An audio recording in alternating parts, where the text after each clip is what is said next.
ढोल मजीरा की तरफ मत जाओ, मेरे शब्दों पर गौर करो।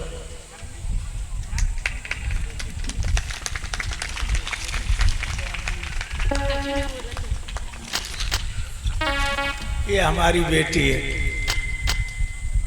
2 बेटियां भगवान ने दी हैं और ये हमारी बड़ी बेटी है। ये जिला जालौन में इसकी ससुराल है और हमारी कथा के लिए जिला जालौन से आई मेरी बेटी नीलम यादव। ये गुरुकुल में हमने पढ़ाई और इस समय जिला जालौन में मदारीपुर जो गांव है, कस्बा है, वहाँ ये मेरी बेटी ब्याही है। भगवान इस बेटी को धर्म पर चलने की पूर्ण शक्ति प्रदान करे। मेरे भाइयों,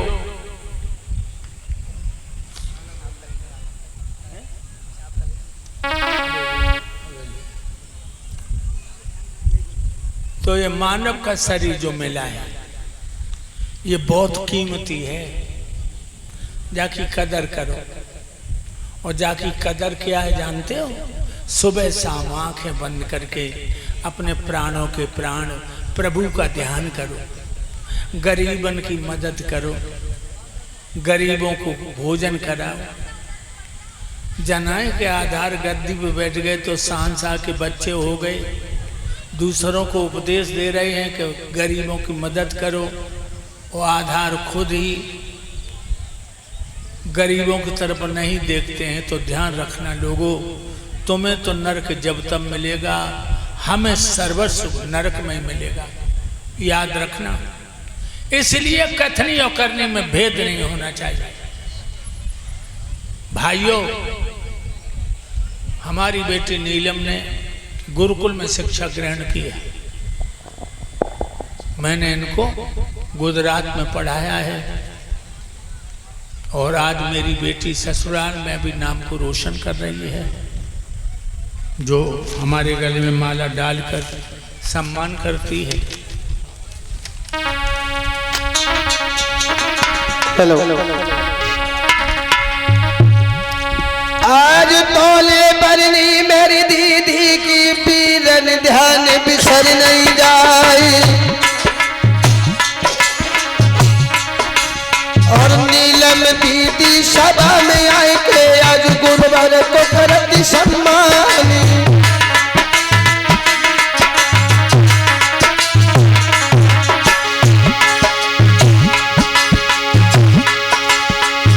पवित्र कमाई आज दीदी ने नोट को हालत पहनाई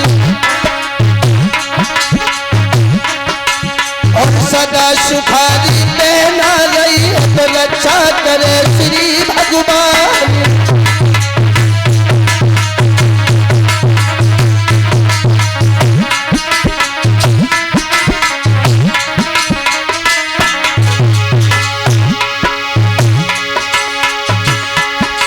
और जिला जालौन से अब चल करके महविया में बैठी गई।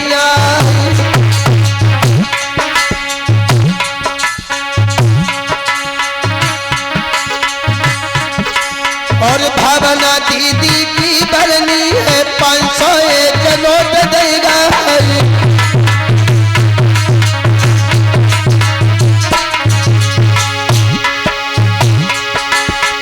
छोटी दीदी भावना तक 500 नोट डली भिजवा।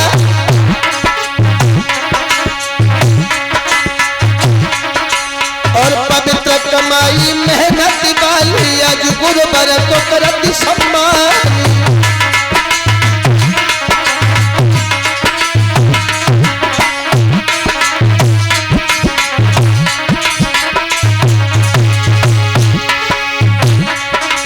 और दोनों सुकुमारी आती है प्यारी, अपनी भैया दिल रहती लाल।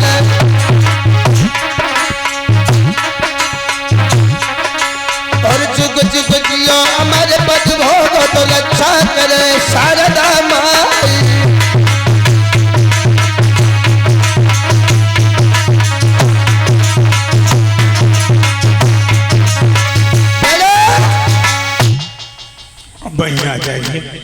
मैंने कहा आपसे, भगवान की कथा नदियों में त्रिवेणी है, पापों के लिए छैनी से पैनी है, आधार की नजर में बैकुंठ की नसेनी है। भाइयों, अभी आप लोग सुन रहे थे हमारे शिष्य के मुंह से चंद्रवंश और सूर्यवंश की कथा। आज कुछ अज्ञान के बादल हम तुम्हारे छाटना चाहते हैं। ये यादव वंश इतना पवित्र है, मंत्र आया है, वर्णयाम महापुण्यम सरप पाप हरा नराम यदुर्वंशम नरा सत्वा सरप पाप मुच्यते। ये यादव वंश इतना पवित्र है कि यादवों की कथा सुनने से सारी पाप नष्ट हो जाते हैं। और एक बात और बता दूं, क्योंकि ये बताना जरूरी है, कहीं कहीं लोग आते हैं ईर्ष्या रखने वाले, कहते हैं भगवान कृष्ण यादव नहीं थे, ये अहीरों के यहाँ पले थे, उनके अंदर डाह है, वो इस यादव वंश जलन मानते। मैं तुम्हें बताता हूं, यादव की मां यादव रही और पिता क्षत्रिय। कुछ पीढ़ियों के नाम भी बता दें। अनसुईया का पुत्र हुआ चंद्रमा। अनसुईया ब्राह्मणी थी, अत्रि महाराज की पत्नी। चंद्रमा बृहस्पति ब्राह्मण की पत्नी से तारा से संभोग करता है, बुध पैदा हुआ, बुध से पुरुरवा हुआ, पुरुरवा से हुआ राजा आयु। राजा आयु के लिए ब्राह्मणों की लड़की प्रभा ब्याई थी, ध्यान रखना। और उससे पैदा हुए नहुष। नहुष के लिए ब्राह्मणों की लड़की ब्रजा ब्याई थी। और नहुष के हुए हैं राजा इयात। इयात के लिए शुक्राचार्य ब्राह्मण की लड़की देवयानी ब्याई थी। तो देवयानी के दो पुत्र हुए, यदु और तुर्वस। यदु से हमारा यादव वंश चला है, यदु से। तो मेरे प्यारे भक्तों, यदु की 56 पीढ़ियों बाद, कितनी पीढ़ियों बाद? 56 पीढ़ियों बाद भगवान यदकुल भूषण कन्हैया जब वंश में पैदा हुए, बाहुक नाम के राजा हुए। उनके पुत्र हुए उग्रसेन। ये उग्रसेन बड़े धर्मात्मा राजा थे, याद रखना लोगों। उग्रसेन की प्राण प्यारी दुल्हन का नाम है पवन रेखा, जो सतियों में लिखी जाती है। पवन रेखा पतिव्रता है और बहुत ही सुंदर है, बहुत ही सुंदर है। लेकिन वो कहावत तुमने सुनी होगी, अति गुणी सो निर्धनी, अति सुंदर सो बांझ। जो ज्यादा विद्वान होते हैं वो धन के चक्कर में नहीं पड़ते। हम जैसे तो मूर्ख हैं, ये धन को बहुत चाहते हैं, हमारे जैसे मूर्ख। लेकिन जो विद्वान होता है वो धन के आयोजन में नहीं पड़ता। और जो औरत ज्यादा सुंदर होती है वो बांझ होती है। रानी पवन रेखा की कोई औलाद पैदा नहीं हुई, लेकिन राजा ने कभी अपने प्राण प्यारी के दिल को नहीं दुखाया कि तू बांझ है, तेरे कोई बच्चा नहीं, तूने मेरे खानदान का दीपक बुझा दिया, ऐसे शब्द नहीं कहे। और भक्तों, तुम सबसे भी मेरा कहना है, अपनी प्राण प्यारी पत्नी का कभी अपमान मत करना, कभी अपमान मत करना। इसे पैर की जूती मत समझना। मैंने कल बताया था तुम्हें कि गल काटन की तेज कटारी लीनी धार लुगाई ने, बड़े बड़ों की जान बचाई बन के ढाल लुगाई ने। कि कई पति को कैसे बचाती है, इसलिए अपनी दुल्हन को, अपनी पत्नी को घर की लक्ष्मी मानना। ध्यान रखना भाइयों और बहनाओं, तुम जो बैठी हो कथा सुनने के लिए, तुम अपने पति को परमेश्वर अभी लो तो याद रखना भाइयों, कभी अपनी पत्नी का वाणी से भी अपमान मत करना। कभी पत्नी पे हाथ न उठाइयो, ध्यान रखिए। अपनी दुल्हन पे हाथ मत उठाना कभी। बहुत से लोग तुलसीदास की रामायण ले लेते हैं, ढोल गमार शूद्र पसुनारी सकल तारना के अधिकारी।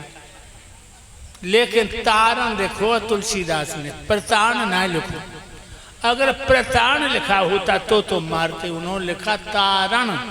तारण का अर्थ है कसौटी और तारण का अर्थ है उद्धार। कभी हाथ मत उठाना। हम देखो लोग बहुत बहुत बुरी तरह मारो करते हैं, बहुत बहुत बुरी तरह।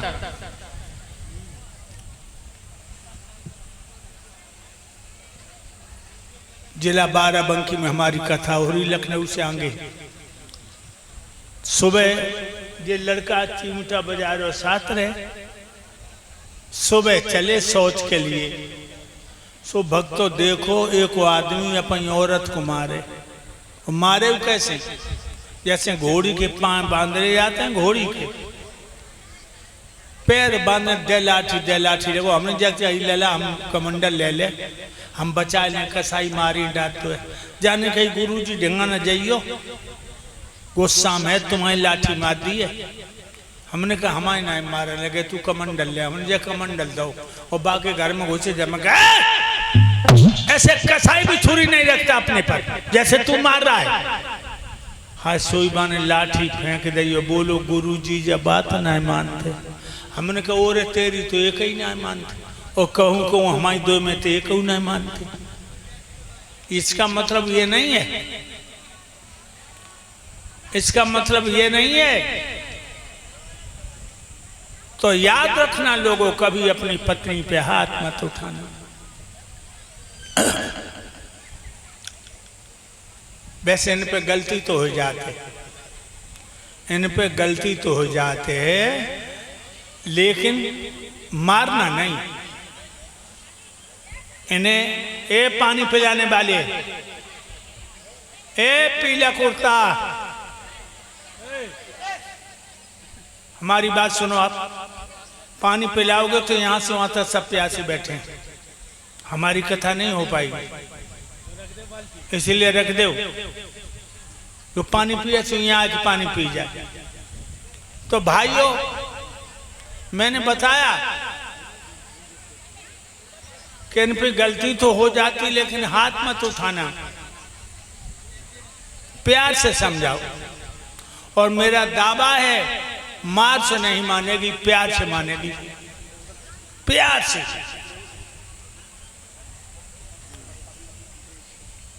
भाइयों, अगर प्यार से समझा तो नहीं मानते। तो एक मार हम तुम्हें बताए थे, यही मार घर में हम यूज किया करते। पहले समझाओ और न माने तो कछु न करो, तो बोलबो बंद कर दो। द्वार सबसे बोलो, घर में जाओ भोंगरा से भरना।